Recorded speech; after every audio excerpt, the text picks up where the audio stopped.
Broadcasting from the business capital of the world, this is the Podcast Business News Network.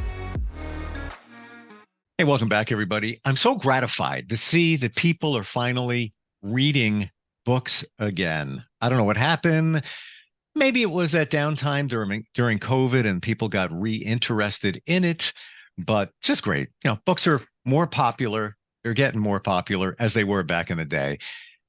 So many people have thoughts about writing their own book, whether it's fiction, whether it's fantasy, whether it's factual, whatever it might be. Easier said than done. We're going to talk about that today. The writing process. How do you get published? What are some of the options you have? I found somebody that can walk that journey with you. She is Clara Rose, and she joins us here on the program. Welcome. How are you? I'm lovely. Thank you for having me. So tell us what you offer in the publishing realm. Is it everything I described and more?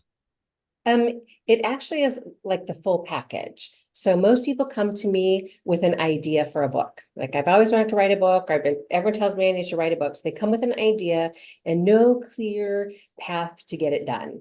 You know, they just have no clue. Or the other person that comes to me, they've been writing it for years, right? They've been working on it and trying to figure out the pieces. And they sat down at the keyboard and then just started writing. Right. And then before you knew it, they're like, I don't know where to go next. I don't know what to say. So that's kind of where people start. And I help them with a process that I created a number of years ago that gets everything out of their head. So they go from being stuck and uncertain to published and launched. So all the pieces from idea to launch. That's what we offer. Wow. So let's go back to the beginning. The idea before we even get to covers and publishing and all of that. Somebody has an idea for a book. If they present it to you, and does every idea have merit, or would you look at it and say, maybe not so much, or let's tweak it? So I definitely specialize in like business related or brand awareness books versus fiction. So just making that distinction right up front. There's a big difference between, writing for someone's reading pleasure and writing for, to build your business or your brand or whatever. So two different beasts, but sure. Not every idea that comes to me is like gold, right? People think, and everyone wants to write a book, right? If you asked 100 people, 99 would probably say, oh yeah, I've always wanted to write a book. Or everyone tells me I should write a book, right? So everyone wants to write a book, but the truth is like 8% of people actually write a book and get it published. So there's clearly a gap between I've got this great idea and the reality of actually being a published author. So yeah, not every idea is gold, my friend. Sorry.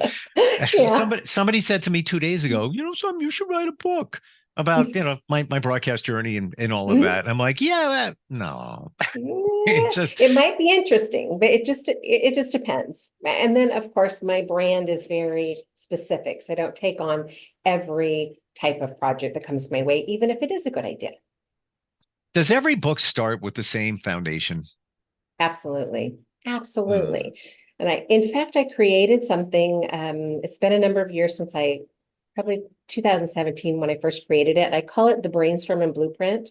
And it's a process that I created to get the foundation set, right? We got to get the ideas out of your brain, out of your head, where we can do something with them and then actually make a roadmap to follow. And without that good foundation, the planning that comes before the writing, people struggle. So yes, everyone, fiction and nonfiction, starts at the same place. I've heard that when you write a book, you can't proof it. You can't proofread it. You absolutely need somebody else to do that. Thoughts? That is absolutely true. Editors need editors, right? Especially true in the part of my business where I ghostwrite for others.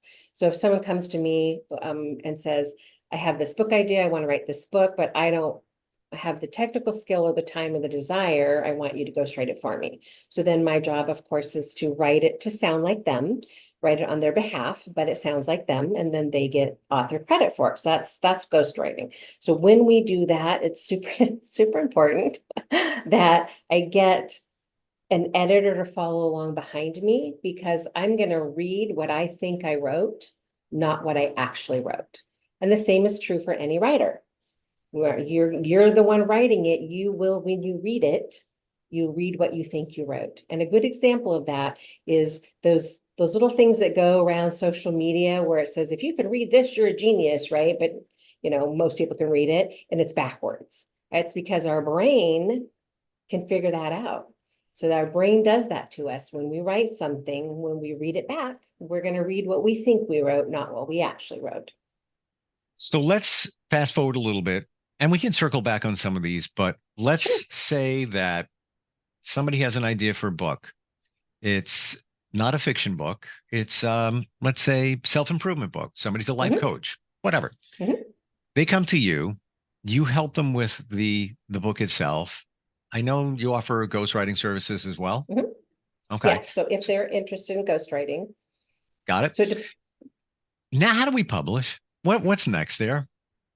So part of the process that I take all of my authors through is understanding publishing, right? Understanding what your options are. Most people, when they think of publish, their mind goes toward the big publishing houses, right? Traditional publishing. Sure. Or I'm going to figure it out on my own and I'm going to self-publish, right? I'm going to use some tool and self-publish. And we're going to, all of my clients go through the same process of learning about all of them, right? So it's like an education piece. Like, okay, if you want to go traditional publishing, here's what we have to do, right? We have to have a completed manuscript for them to look at. We have to find you an agent that we can query. Then we have to, or find a direct intake publisher, which there are a few of them out there, who will take you without an agent representing you. So that's the process that will go down. If you want to self-publish, here's the steps that you're going to need to do to self-publish. Or depending on the project, you could publish with RoseDale Publishing, which is a hybrid publisher. So we're kind of fall between traditional and self-publishing. So we actually do the work, but you gain all the benefit of being a self-published author, right? So you get all your own royalties and those kinds of things. So education is key so that you can make the right decision for your book. Even before we get to that point, there's a thing called formatting the book. That's got to take place. What exactly is that? So formatting is really taking that original typed project and getting it to look like a book, an interior of a book.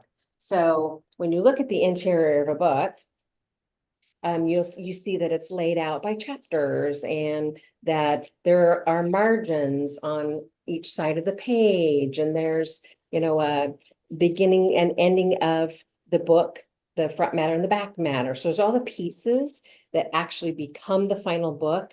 So your manuscript is formatted for the publishing process. When you're writing your book, you're not writing it in a formatted way.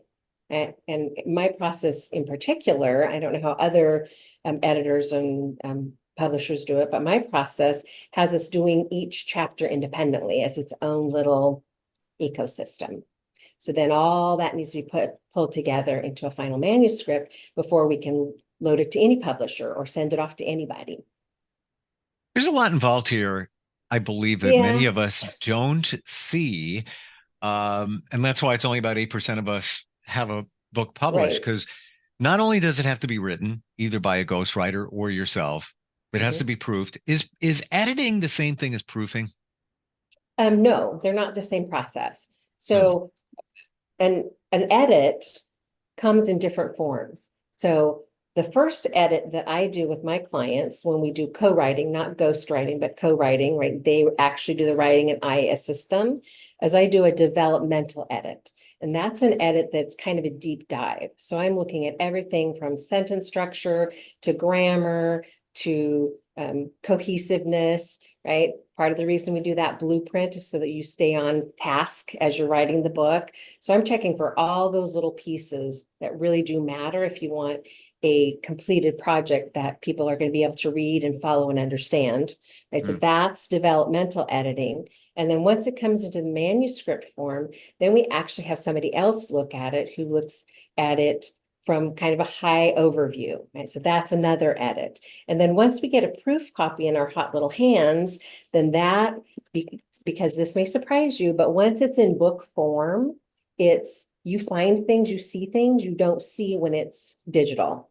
And I don't really know why that is, but it's just always true. So once you get that first proof copy in hand, then we have someone else who edits as well, looking for any of those last minute things that we missed. Plus they're looking at formatting. So it's an editing of the formatting. Say, hey, here's a funky look on this page or whatever. So there's several steps to the editing, different kinds of editing. And proofing is just that person that's going to look at the very final product and as a whole and proof for anything that looks out of place or odd. So they're kind of different things. I know this sounds a little bit detailed. There's lots of steps in publishing a book, but it's also the difference between doing it right and just kind of flying by the seat of your pants and not looking at all these little things that you've learned along the way. How did you get to this part? Were you always somebody who loved reading books even as a child? I absolutely was a reader. I grew up without a television. So I think that was part of it. We didn't have a TV. So wow. Okay. In our home. That's right. So we read and we played outside, and so it was different. But when I was 11, I took a stack of notebook paper and some yarn, and made a little book. And I wrote my first book. I wrote it was like Clara and the Devil's Triangle or something, because I couldn't figure out how to spell Bermuda. This was before Google, right? Because it was a really long time ago. So that was my very first effort at being an author. And I just knew I was going to be a famous author someday, right? Wow. So it kind of was the start of a dream, of a journey way back when. But really about, I'm going to say 30 years ago, I started helping people develop businesses. I did business development consulting. And pretty early on, I figured out that the best way for my clients to organically get leads was through the written word, right? So we started creating brochures. We started writing articles, and I've tried to get them in magazines. And so we started trying to use the written word to organically generate leads for their business, right? So that was kind of the birth of what turned into RoseDale Publishing so many years later, is using the written word to gain influence, right? To get attention. So for years, before everyone was saying, influence matters, I was screaming, influence matters, you need a book. So in 2013, I published my first client's book. And it has just grown from there and developed into something very specific.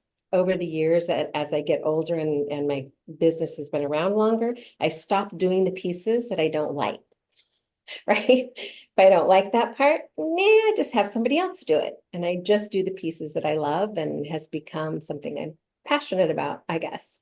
I love that. And I think that's the way it should be. If you ask me to proofread a book, pushing that away right away.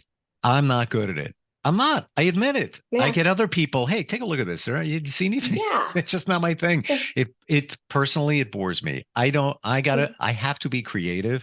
To me, that's not creative. But then again, there are people who are accountants out there, love crunching numbers. Not my thing. Yeah, exactly. Not my thing. Yeah. I would rather crawl through broken glass than do my accounting. I'm sorry. And as I'm going through that broken glass, I would creatively arrange it on the ground so that that's right. So it looks good. Yeah, it looks good, and maybe doesn't hurt as much. Yeah. You have packages. Tell us about the packages to make this. It makes it a lot simpler for somebody that's looking to publish. Yeah, so you can go three ways. So one, I call it co-writing, and that's where we go through the brainstorm and blueprint process. We end up with an outline, and then the client actually writes chapter 1, right? Because that's where we start. And then they send it over to me, and I do a developmental edit on it. That's the co-writing package. I send it back to them. When we're happy with that one, we move on to the next piece. If you're ghostwriting, the ghostwriting package, we do the same foundational work, right? That we talked about a few minutes ago, that brainstorm and blueprint, everyone has to start there. But instead of the client doing the writing, I interview the client. So we hop on a Zoom call that I record, and we interview and talk about chapter 1, what's going to be in there. And then I do the physical writing of chapter 1. And then it gets sent to them for them to review and give me feedback on. And the third way that you can work with us is the Savvy Author membership. And that's where, as a group, a cohort, you do the brainstorming blueprint process together. Some of it's digital, some of it's as group. We have a community. It's a more collaborative way to move through the process. And of course, the membership is a lot more affordable for most people than the co-writing or the ghostwriting package. So those are the three directions that you can take to work with us. So I've loosely heard that some people publish through Amazon. I really don't know a lot about it. I'm sure there's some major pitfalls contained within. What do you know? So there are lots of places that you can publish your book. Amazon is a great place to publish your book as either self-published or hybrid published because Amazon loves their own stuff. So they have a tool called KDP that is a publishing arm, right? That you can publish with them. When you publish through their tool, then you're automatically on Amazon and they do some things automatically for you. Probably the biggest pitfall is people think, oh, I'll just do this myself. And then we end up, and they can figure it out. The biggest mistake that they make is the Amazon offers to give you a free ISBN and barcode. So the ISBN and barcode is on the back of your book. It's the little digital thing. It's a number assigned to your book by Bowker for the life of your book. Forever and ever, amen. That's your one number for that book. Describes that book. It's also how people out in the real world buy that book. Off Amazon, Barnes & Noble, Books A Million, wherever books are sold. It's all off your ISBN number. If KDP gives it to you for free, they own the rights to publish your book exclusively. You don't want that. You want to own your own rights to publish wherever you please, whenever you please, right? So getting your own ISBN and barcode, that's something that nobody's going to tell you. I'm telling you because I think it's important. I can't tell you how many people have come to me and said, hey, I published my book. I want to go over here with it. And they can't. They don't own the rights to. So once you've done that, once you've pulled the trigger, you're locked in. You're locked in. Your Whoa. only out is to rewrite the book. I knew you were going to say that. Yeah. You have to rewrite it and you have to change it more than 10%, right? In order to qualify, right? They want to own the rights to publish your book. They don't want you to go somewhere else. But here's a good example. So what if you wrote a book? This is a book that I wrote a number of years ago, 8 Ways to Mind Your Own Business. It's for mindset and strategies for a new entrepreneur. So if somebody said, Clara, I want to take that book and I over to this big publishing house, we want to buy that rights from you. I cannot do that because if I've sold my rights already to any publisher who gave me a free ISBN and barcode, they own the rights to publish. I do not. I own the content. I'm the writer, but that's different than the right to publish it. So that's probably the biggest pitfall. Wow. And then people, it's a big one, right? And then people think, oh yeah, I'll just do this myself. And then we end up with a plethora of crap, right? Books that people send me books all the time. They'll just show up in the mail like, oh, read my book, read my book. And the first thing I do is I open it up and I look at it. And if the formatting's terrible, I just set it aside. I can't even read it because the formatting's so ugly and so, wonky, right? So those things matter. Everything matters when it comes to putting your book together. Everything matters. All right, I'm jumping off my soapbox now. Well, thank you for sharing that because I didn't know that, as I'm sure most people don't. And the Amazon, listen, they created the one-click society. I think it's great in many regards. Press the button, it shows up at 2 p.m. All right. But they've made it so easy because they want to grab everything from you. And by the way, they're not helping you with the editing. They're not helping with the proofing. So anything. Garbage in equals garbage out. Garbage out. Yes. And it's forever. It's forever. This is a forever thing, right? Yeah. It's not a digital thing. As long as this is out in the world, your book is out in the world with your name on it. Oh my gosh. Forever. Right? Do it right. For the love. For the love. For the love of yourself, because guess what? If you've never done this before, you don't know. Somebody might think, I'm a pretty good writer. I just wrote down. I got this. Okay. But then you've pulled the trigger. The ISBN number has already been affixed to the book. It's locked in. It's over there. Yeah, bad idea. Bad idea. Yeah. Seriously. Yeah. Hire a professional for anything, right? And you look at it this way. There are many professional people, doctor, for example, let's say a cardiologist. He wants to write a book. It adds to his credibility. Let's say easy ways to take care of your heart, whatever it is. If he doesn't do that professionally, it reflects on him. And as final thought on it again, we're going to say it. Once you throw it to Amazon, it's locked, it's loaded. That's the end of it. There's no changing it. Not a chance I would take. Not a chance I would take. And there's tons of them out there, right? Book Baby, and they're not the only ones who do that. Sure. There's a bunch of tools out there for that, but I'm just saying, hire a professional. At a minimum, hire a literary consultant who can help you, guide you through the process. At a minimum. If you've never done it before, you need somebody to walk that journey with you. It's not, exactly.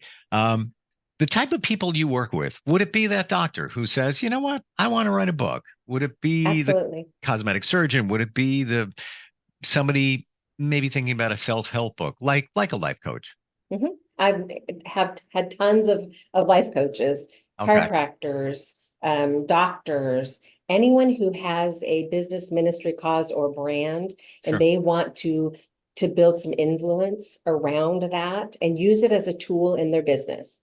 So think of your book as a tool, right? What am I going to do? Don't just write a book. What am I going to do with this tool? And then write the right book for the job. So any professional, a salesperson, a clergy, I've had a few clergy, anyone who has a specialty and they want to use their book to grow their business, ministry, cause, or brand. Those are my clients. Those are my people. I have to imagine, with the number of people that you've worked with, you must know so much, like little pieces of information. I do. Right? It's so much fun. Yes. You would not believe the things that I learned. Actually, like 3 years ago, I learned how to flip houses because I wrote the book for the lady she actually created, the founder of the Women's Real Estate Investors Network, which is like a worldwide organization. I wrote her book with her, and now I know exactly how to do that because I wrote her book with her. Wow. Right? So I learn the most amazing things because I get to dive in with people who are experts in their field. I get to learn a little bit as I go from them. It's very cool. Keeps it exciting too. It is exciting. I love to learn, which makes it perfect for me. I love learning new things. And myself talking to people like you is like you writing books for other people. I learn. I can be sometimes the smartest guy in the room for about 10 seconds because, hey, you want to write a book? I know somebody that does. Clara does. And she said, watch out for the codes and all of that, which I didn't know until we talked. How do we find you? If somebody's even just pondering this book thing, how do they find you? Ask some questions. I'm sure you have a free consult just so they can pick your brain. Absolutely. Absolutely. So if you go to clararose.com, of course, my website, there is a lot of information on there. But if you click the start here, it's going to actually let you drop in your email and your name, and I will send you information. You can find me on Facebook at The Savvy Author. I do a weekly show called The Savvy Author, where I just show up and I do interviews, or I, give tips or tools or tricks about being a savvy author. Be an author in a strategic and intentional way. Be savvy. You can drop me an email at hello@clararose.com. My phone number is on the website if you really want to call, or hop into connect with me on my website and grab a spot on my calendar, and we'll Zoom for a few minutes and talk about your book project. I love how you give so much clarity to all of this, and it's easy to understand. You get right to the point. Thank you. That's my superpower. I'm going to say it is, and it probably comes from years of writing and being involved in all that, because you laser into this is what it is. And it's easy to understand. Thank you so much for being here today. It was my pleasure. Thank you so much for having me. This was great fun. Same. We'll be right back. Are you looking for even more of the podcasts and hosts that you love? The Podcast Business News Network is proud to announce that you now have even more ways to listen live. Check out the MyTuner Radio, online radio box, and Simple Radio apps on iOS and Android, or find us online. Search for Business News Network on mytuner-radio.com, or search Podcast Business News Network on streama.com and onlineradiobox.com/US. Take your podcast on the go and don't miss a minute of the action.